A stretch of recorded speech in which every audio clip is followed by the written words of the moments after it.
GS गुरु आशु जी channel पर आपका हार्दिक स्वागत है। मैं आपका दोस्त आशुतोष। ऑनलाइन स्टडी के क्रम में हम पढ़ रहे हैं कक्षा 10 का lesson 2 human system. Human system के अंदर हम पढ़ चुके हैं digestive system, respiratory system, circulatory system, excretory system, reproductive system, और अब हम पढ़ रहे हैं नर्व सिस्टम, यानी हम पढ़ रहे हैं तंत्रिका तंत्र। कल हमने पढ़ा तंत्रिका तंत्र में कि तंत्रिका तंत्र का महत्व संपूर्ण शरीर के तंत्रों में सामंजस्य बनाना है। सामंजस्य मुख्य रूप से हमारे शरीर का तंत्रिका तंत्र ही बनाता है। प्रत्येक तंत्र जो है वो आपस में सामंजस्य से कार्य करता है। हमने पहले के वीडियो में भी ये बातें की है। तो तंत्रिका तंत्र को हमने कल वर्गीकृत किया था। तंत्रिका तंत्र को वर्गीकृत करने पर हमको पता चला था कि तंत्रिका तंत्र जो है वो पहला तो उसका कार्य ये है कि सभी तंत्रों में समन्वय का कार्य करता है। फिर हमने तंत्रिका तंत्र का वर्गीकरण किया। तंत्रिका तंत्र के वर्गीकरण करने पर हमको पता चला कि तंत्रिका तंत्र मुख्य रूप से दो भागों में बटा होता है। पहला होता है केंद्रीय तंत्रिका तंत्र और दूसरा होता है परिधीय तंत्रिका तंत्र। फिर केंद्रीय तंत्रिका तंत्र को हमने आगे देखा कि केंद्रीय तंत्रिका तंत्र दो भागों से मुख्य रूप से बना होता है। पहला मस्तिष्क और दूसरा मेरुरज्जु। ठीक है। अब मस्तिष्क और मेरुरज्जु के बाद में हमने देखा कि परिधीय तंत्रिका तंत्र भी दो भागों में बटा होता है। परिधीय तंत्रिका तंत्र कायिक तंत्रिका तंत्र और स्वायत्त तंत्रिका तंत्र। कायिक तंत्रिका तंत्र और स्वायत्त तंत्रिका तंत्र। स्वायत्त तंत्रिका तंत्र भी दो भागों में बटा हुआ था, अनुकंपी तंत्रिका तंत्र और परानुकंपी तंत्रिका तंत्र। कल हमने केंद्रीय तंत्रिका तंत्र के बारे में संपूर्ण बातें पढ़ ली थी। कल हमने देखा था कि केंद्रीय तंत्रिका तंत्र जो है वो मस्तिष्क और मेरुरज्जु से जो बनता है, तो मस्तिष्क और मेरुरज्जु से बनता है। तो कल हमने मस्तिष्क की संरचना और उसके कार्य, मेरुरज्जु की संरचना और उसके कार्य देखे थे। आज थोड़ा सा छोटा सा दोहरान करते हैं हम। मस्तिष्क हमारे सामने एक सामान्य सा चित्र है जिसमें हमने नामकरण कर रखा है। ध्यान दीजिएगा आप। मस्तिष्क को हमने कल तीन भागों में बांटा था, मुख्य रूप से तीन भागों में। पहला था अग्र मस्तिष्क, दूसरा था मध्य मस्तिष्क और तीसरा था पश्च मस्तिष्क। अग्र मस्तिष्क तीन भागों से बना था, प्रमस्तिष्क, थैलेमस और हाइपोथैलेमस। मध्य मस्तिष्क चार गोलेनुमा संरचनाओं से बना हुआ था। चार पिंड थे इसके अंदर। इन चार पिंडों को हमने देखा था, इनके कार्य देखेंगे बाद में। फिर हम आते हैं पश्च मस्तिष्क में। पश्च मस्तिष्क के भी तीन भाग थे मुख्य रूप से। पहला था अनुमस्तिष्क, दूसरा था पोन्स वेरोलाई और तीसरा था मेडुला ओब्लोंगेटा। अब हम इनकी इस मुख्य रूप से मस्तिष्क की संरचना देख लेते हैं, उसके बाद में हम इनके कार्य देखेंगे। पहले देखते हैं अग्र मस्तिष्क। अग्र मस्तिष्क में देखिए आप कि ये जो आपको बड़ा भाग दिखाई दे रहा है, ये जो बड़ा भाग आपको दिखाई दे रहा है, इसको कहते हैं प्रमस्तिष्क। इसको क्या कहते हैं? प्रमस्तिष्क। अब मस्तिष्क में प्रमस्तिष्क जो है वो उसका 80 से 85% भाग बनाता है, यानी सबसे बड़ा भाग होता है।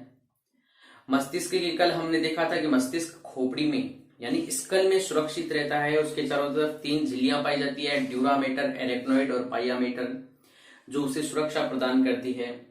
फिर उसके नीचे प्रमस्तिष्क भाग आया था। उस प्रमस्तिष्क भाग में हमने देखा था कि वो दो गोलार्धों से मिलकर बना होता है, एक बायां गोलार्ध और एक दायां गोलार्ध। बायां गोलार्ध और दायां गोलार्ध दोनों आपस में जुड़े हुए जिस पट्टी से होते हैं उसको कहते हैं कार्पस कैलोसम। ठीक है। अब इन गोलार्धों के अंदर जो बाह्य भाग होता है वो बना होता है धूसर द्रव्य से। बाहर की ओर क्या होता है? इसमें धूसर द्रव्य, क्योंकि इसमें तंत्रिका कोशिका, जो तंत्रिका तंत्र की संरचनात्मक और क्रियात्मक इकाई है, वो ज्यादा मात्रा में होती है। जिसको हमने कहा था धूसर द्रव्य भरा होने के कारण इस भाग को कहा था वलकुट। बाह्य भाग को कहा था वल्कुट, और आंतरिक जो भाग है उस आंतरिक भाग में श्वेत द्रव्य ज्यादा होने के कारण उस भाग को उसको कहा था मध्यांश। ठीक है। अब इस प्रमस्तिष्क का कार्य क्या है? आप अपने सामान्य जीवन में जितने भी सोचना, विचारना, बोलना, सुनना, देखना, समझना, मनन करना, जितने भी आप दिमाग लगाने वाले कार्य करते हैं वो सारे के सारे कार्य यही प्रमस्तिष्क करता है। और मनुष्य और अन्य जंतुओं में प्रमस्तिष्क के आधार पर ही अंतर है, क्योंकि प्रमस्तिष्क मनुष्य का बड़ा होता है, अन्य जीवों में ये छोटा होता है। फिर अगला हमने इसका भाग देखा था प्रमस्तिष्क के बाद में थैलेमस। ये थैलेमस सभी संवेदी और प्रेरक तंत्रिकाओं का केंद्रीय भाग होता है। फिर इस थैलेमस का अधर स्थल जो था उसको कहते हैं हाइपोथैलेमस, जो हमारे अंदर सभी भावनाओं को, भूख, प्यास, प्रेम, डर, इन सब को मतलब अनुभव कराता है या नियंत्रित करता है। ठीक। ये थैलेमस एक और कि ये न्यूरो हार्मोन स्रावित करता है, जिससे ये इसके नीचे लगी हुई यहाँ ये पीयूष ग्रंथि को नियंत्रित करता है। हाइपोथैलेमस जो था ये पीयूष ग्रंथि को नियंत्रित करता है, और ये पीयूष ग्रंथि हमारी आगे आएगी कि ये अंतःस्रावी तंत्र की मास्टर ग्रंथि है, जो सभी ग्रंथियों पर नियंत्रण करती है। जिस प्रकार ये मस्तिष्क इंस्टीट्यूशन हेड है, वैसे ही पीयूष ग्रंथि सभी अंतःस्रावी ग्रंथियों की हेड है। इसको मास्टर ग्लैंड भी कहते हैं। ठीक है। फिर अब आते हैं हाइपोथैलेमस के बाद में ये प्रमस्तिष्क यानी हमारा अग्र मस्तिष्क, फोर ब्रेन कंप्लीट। ठीक। फोर ब्रेन के बाद में आते हैं हम मिड ब्रेन में। मिड ब्रेन के अंदर मैंने आपको बताया था कि 4 पिंड होते हैं जिनको कॉर्पोरा क्वाड्रिजेमिना कहा जाता है। ये कॉर्पोरा क्वाड्रिजेमिना 4 पिंड 2 काम मुख्य रूप से करते हैं। पहला देखने का, दूसरा कार्य सुनने का। अर्थात अगले 2 जो हैं वो तो देखने का काम करते हैं और पिछले 2 सुनने का काम करते हैं। ठीक है। ये हमारा मध्य मस्तिष्क। अब हम आते हैं पश्च मस्तिष्क में। पश्च मस्तिष्क में मैंने आपको 3 भाग बताए थे, अनुमस्तिष्क, पोन्स वेरोलाई और मेडुला ऑब्लोंगेटा। अनुमस्तिष्क जो है वो हमारे शरीर का सेकंड मस्तिष्क के अंदर, फर्स्ट तो होता है प्रमस्तिष्क बड़ा भाग और सेकंड बड़ा भाग होता है अनुमस्तिष्क। ये अनुमस्तिष्क का कार्य है हमारे शरीर की ऐच्छिक गतियों को नियंत्रित करना, ऐच्छिक गतियों को नियंत्रित करना, शरीर का संतुलन बनाए रखना। लेकिन मैंने कल आपको बताया था कि जो शराब या किसी भी प्रकार का नशा करते हैं तो उनके अंदर सबसे ज्यादा प्रभावित जो मस्तिष्क का भाग होता है वो अनुमस्तिष्क होता है, जिससे उनका संतुलन नहीं बन पाता। ठीक है। फिर हम देखते हैं पश्च मस्तिष्क। पश्च मस्तिष्क में अनुमस्तिष्क, पोन्स वेरोलाई और मेडुला ऑब्लोंगेटा। अनुमस्तिष्क में मैंने आपको बता दिया कि यह संतुलन का कार्य करता है। अब हम आते हैं पोन्स वेरोलाई। पोन्स वेरोलाई सभी तंत्रिकाओं को संयोजन का स्थान प्रदान करती है। ठीक है। फिर उसके बाद में आते हैं मेडुला ऑब्लोंगेटा। ये मेडुला ऑब्लोंगेटा जो है वो महत्वपूर्ण मस्तिष्क का एक भाग है, क्योंकि ये हमारे सभी शरीर की सभी अनैच्छिक क्रियाओं को, कौन सी क्रियाओं को? अनैच्छिक क्रियाओं को नियंत्रित करता है। अब ये अनैच्छिक क्रियाएं क्या है जो हमारे वश में नहीं होती, जैसे हमारे हृदय की धड़कन, हमारे श्वास लेने की प्रक्रिया, हमारा पाचन तंत्र, हमारा अंतःस्रावी तंत्र, जो हमारे नियंत्रण में नहीं है, उन सभी को नियंत्रित करता है मेडुला ऑब्लोंगेटा। ये मेडुला ऑब्लोंगेटा मस्तिष्क जो है उसको मेरुरज्जु से जोड़ने का कार्य करता है। ठीक। अब ये मस्तिष्क का हमने पूरा अध्ययन किया, उसके बाद में हम देखते हैं मेरुरज्जु। मस्तिष्क जिस प्रकार खोपड़ी में सुरक्षित रहता है उसी प्रकार मेरुरज्जु भी हमारी रीढ़ की हड्डी की एक गुहा में सुरक्षित रहता है। इसमें भी वो ही 3 झिल्लियां पाई जाती हैं, ड्यूरामेटर, एरेक्नोइड, पाइयामेटर, सुरक्षा की दृष्टि से। ये एक तंत्रिका नाल होती है।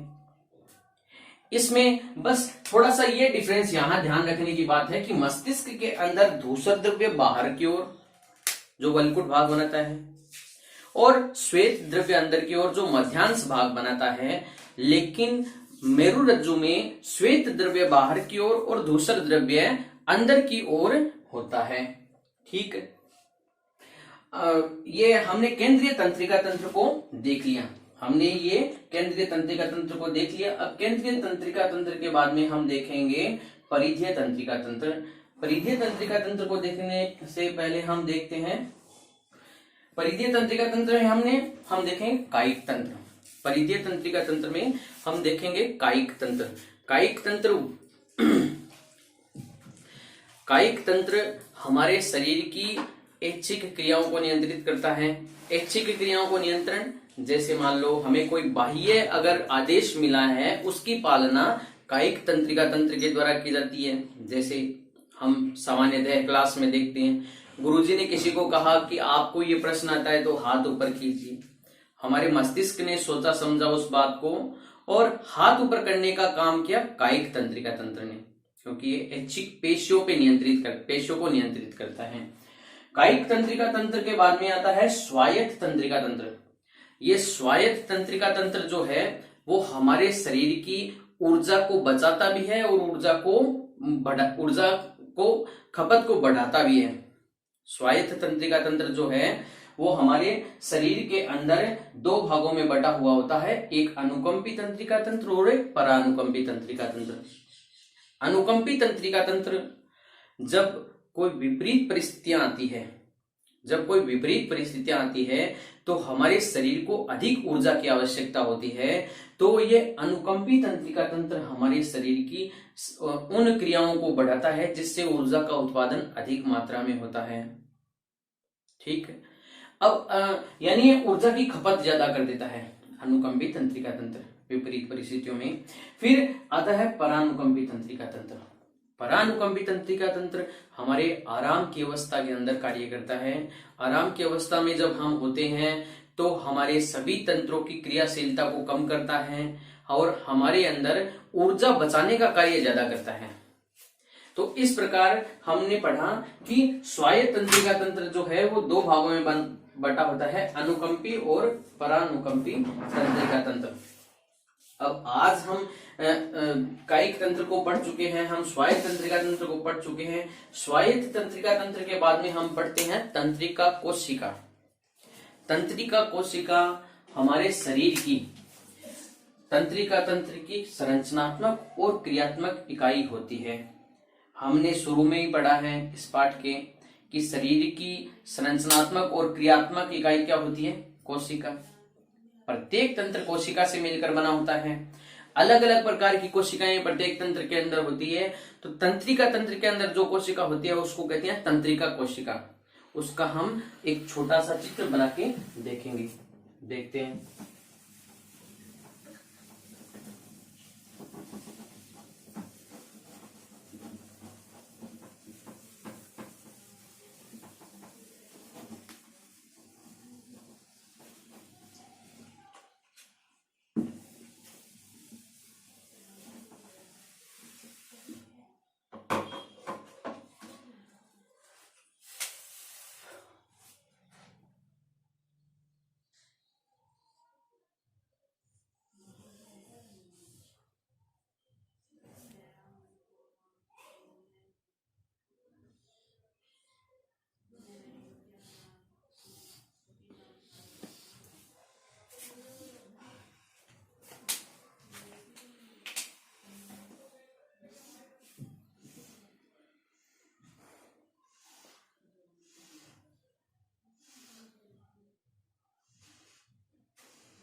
ये हमने बनाया एक तंत्रिका कोशिका का चित्र जो संरचनात्मक और क्रियात्मक इकाई होती है। संरचनात्मक और क्रियात्मक इकाई मैंने आपको कल बताया था कि तंत्रिका तंत्र जो है वो हमारे जैसे देश के अंदर विद्युत संचार का सिस्टम है, वैसे ही हमारे शरीर के अंदर ये कार्य करता है विद्युत संचार का।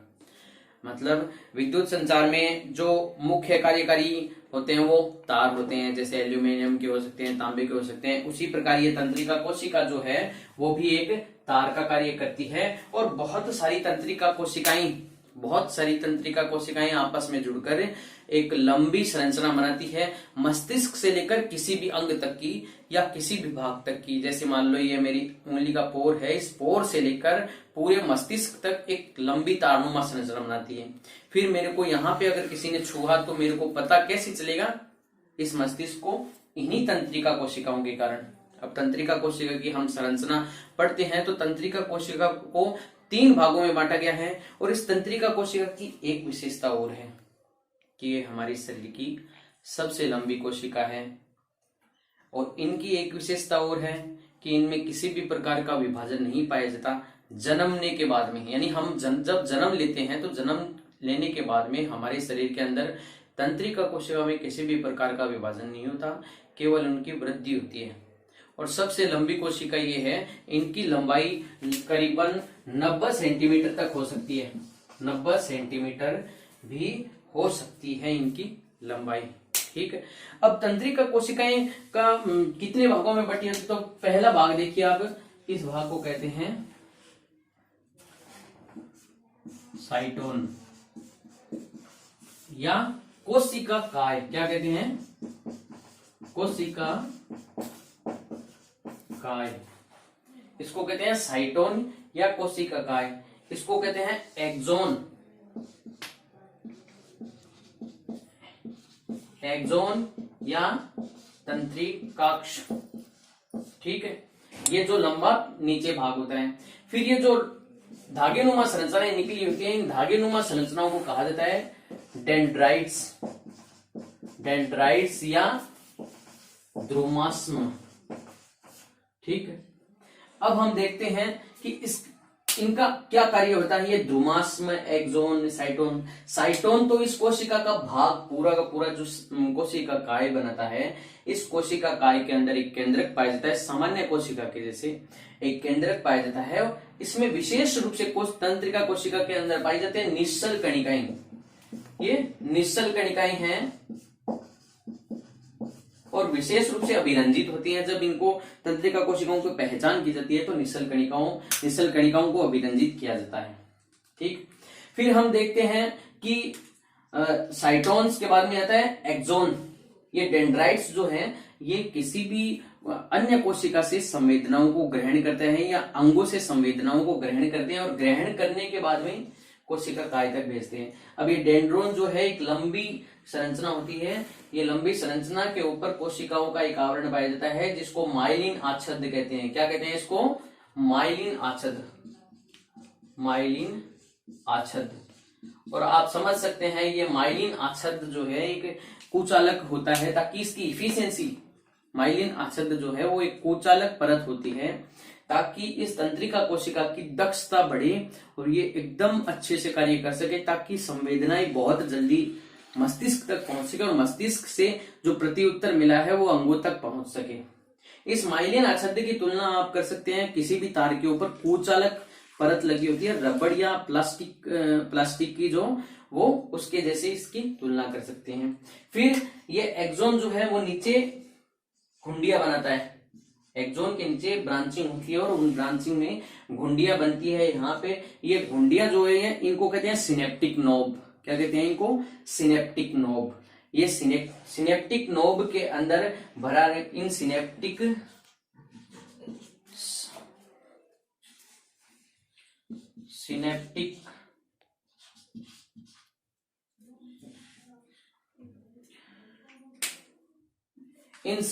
नोब के अंदर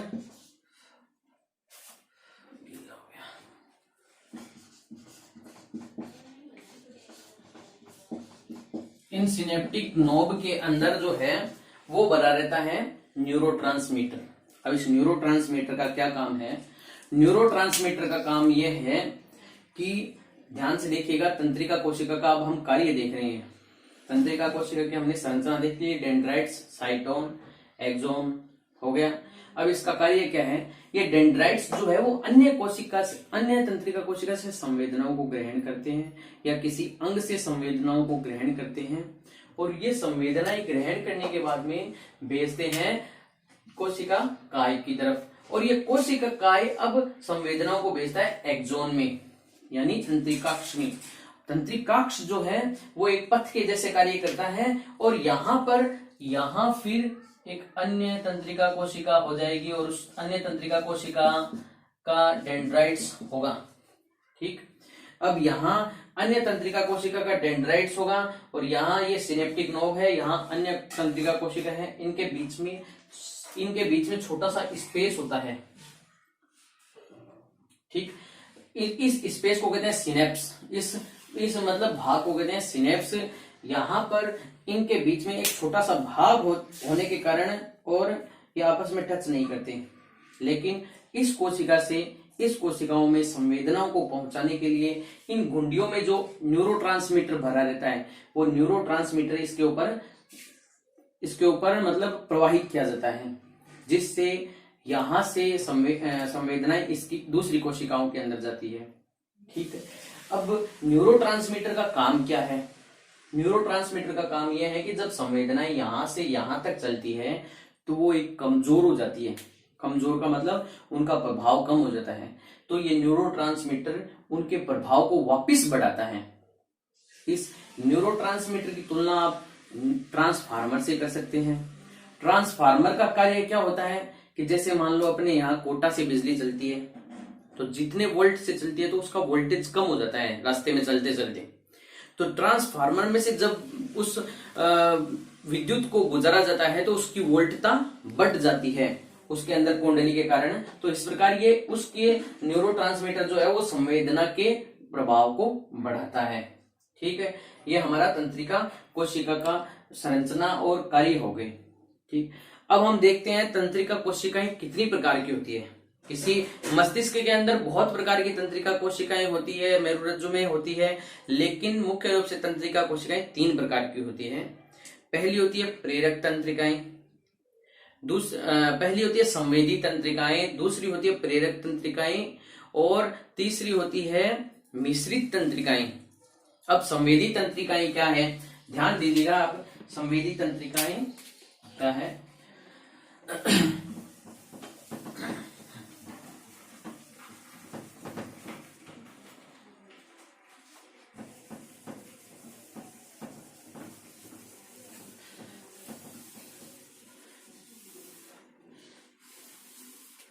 संवेदी तंत्रिकाएं, जैसे मान लो ये कोई हमारा शरीर का अंग है। ठीक है, इस अंग के अंदर होती है तंत्रिका कोशिकाएं। तंत्रिका कोशिकाओं के क्या होते हैं? ये डेंड्राइट्स होते हैं इन अंगों के सिरों पे, यहाँ बाहर की ओर। मतलब हर शरीर के अंग तक तंत्रिका कोशिका की पहुंच होती है, तो तंत्रिकाएं होती है। और इस अंग को कोई संवेदना ग्रहण हुई तो ये संवेदना इस तंत्रिका कोशिका में जाएगी। इस तंत्रिका कोशिका को यहाँ पे कहेंगे संवेदी तंत्रिका। क्या कहेंगे? संवेदी तंत्रिका। अब संवेदी तंत्रिका ये संवेदना को लेके जाएगी मस्तिष्क तक। अब मस्तिष्क अपना संकेत जिन तंत्रिकाओं के द्वारा भेजता है, वो होती है प्रेरक तंत्रिकाएं। क्या होती है? प्रेरक तंत्रिकाएं। ये प्रेरक तंत्रिकाएं इस अंग तक वापस जाएगी और इसको कोई भी मस्तिष्क के द्वारा जो प्रत्युत्तर दिया हुआ है उसकी पालना करवाएगी। मानते हैं हम, जैसे देखते हैं कि हमारा हाथ है, किसी गर्म वस्तु के छू गया तो जब गर्म वस्तु के छू गया तो अचानक हमारा हाथ पीछे होता है। तो क्या ये क्रिया भी मस्तिष्क के द्वारा नियंत्रित की जाती है? बिल्कुल नहीं। मस्तिष्क के द्वारा नियंत्रित की जाने वाली सामान्य क्रियाएं होती है, लेकिन ये जो क्रिया अभी मैंने बताई ये प्रतिवर्ती क्रिया है, जो मैंने कल आपको समझाई थी कि जिसमें तुरंत प्रभाव से उसके प्रति प्रतिक्रिया करनी पड़ती है। तो गर्म लगने पर, कांटा चुभने पर या किसी भी प्रकार की विपरीत स्थिति होने पर अचानक जो हमारे द्वारा प्रतिक्रिया दी जाती है वो मेरुरज्जु के द्वारा नियंत्रित होती है और सामान्य प्रक्रियाएं, जैसे मान लो हम देख रहे हैं, हम सुन रहे हैं, कोई ध्वनि तरंग हमारे कानों में गई, उन तरंगों का यहाँ मस्तिष्क तक पहुंचना होगा, मस्तिष्क उन प्रेरक तंत्रिकाओं को संदेश देगा, फिर हमारे मतलब मुंह के द्वारा उत्तर दिया जाएगा। हमें किसी ने प्रश्न पूछा, प्रश्न हमारे दिमाग में गया संवेदी तंत्रिकाओं के द्वारा, प्रेरक तंत्रिकाएं हमारे मुख तक आएगी उसका उत्तर बताने के लिए, प्रेरक तंत्रिकाएं मुख तक संदेश पहुंच जाएगी। तो इस प्रकार इस प्रक्रिया को ऐसे समझ सकते हैं। ठीक है, अब प्रेरक तंत्रिका हो गई, संवेदी तंत्रिका हो गई। हम देखते हैं आगे मस्तिष्क की कार्य की। मस्तिष्क जो है वो कार्य करता है आवेग, मस्तिष्क विद्युत रासायनिक आवेग के आधार पर कार्य करता है, अर्थात मस्तिष्क से जो संदेश प्राप्त होते हैं मस्तिष्क को किसी अंग से संवेदी तंत्रिका के द्वारा या प्रेरक तंत्रिका से मस्तिष्क जो संवेदनाएं या कोई उसकी प्रतिक्रिया भेजता है तो विद्युत रासायनिक प्रक्रिया के द्वारा भेजता है, जिसमें आयनों के द्वारा एक जगह से दूसरी जगह संदेश भेजा जाता है। तो आज का अपना टॉपिक कंप्लीट होता है। अगर आज का टॉपिक मैं आपको समझाने में सक्षम हुआ हूं तो आप इसको लाइक कर सकते हैं, और ऐसा लगता है कि इसे मुझे लाभ हुआ तो अन्य किसी साथी को लाभ हो तो आप इस वीडियो को शेयर करें और सब्सक्राइब ऑल करें, ताकि जो भी मैं आगे वीडियो बनाऊं वो आपको निर्विघ्न रूप से प्राप्त होते रहें। आज का अपना संदेश यही है, व्यायाम करें, संतुलित भोजन करें, घर पर रहें, स्वस्थ रहें। धन्यवाद। जय हिंद।